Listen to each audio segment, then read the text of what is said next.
Indonesia berada dalam kemiskinan, tetapi mereka malah menaikkan tunjangan untuk dirinya sendiri.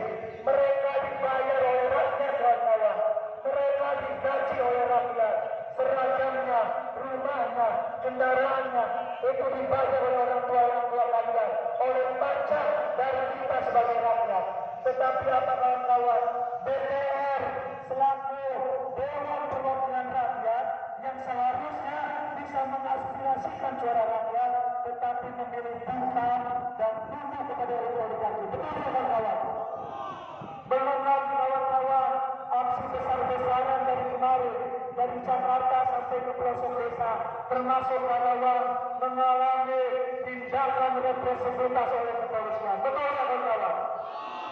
Apakah ketika kita melihat sesama bangsa, sesama rakyat dipukul, ditangkap, kita akan diam, kawan-kawan? Kita akan diam atau lawan? Diam atau lawan?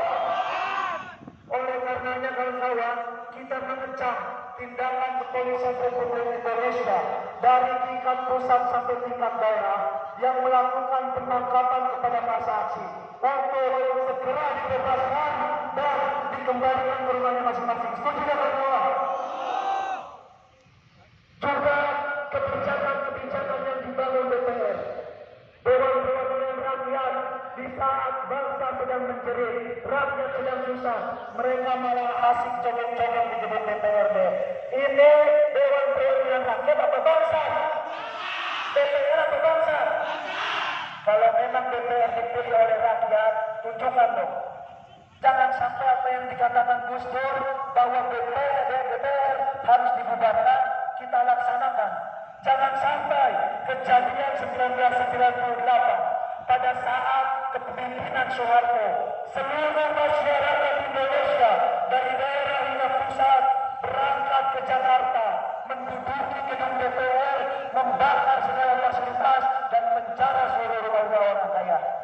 Apakah itu ingin terjadi lagi, kawan-kawan? Tentu tidak. Kita mengharapkan Indonesia bisa menjadi negara yang berdaulat. Indonesia bisa menjalankan amanat Undang-Undang Dasar 1945 yang mengatakan bahwa mampu mencerdaskan rakyat Indonesia, menjamin kesejahteraan umum, melindungi tumpah darah Indonesia, bukan malah membunuh rakyat sendiri, kawan-kawan. Dan poin-poin yang menjadi tuntutan ada 6, kawan-kawan. 1. Adili dan RI yang berkhianat pada rakyat dan menaikkan gaji tunjangan sendiri di tengah jutaan rakyat miskin. 2.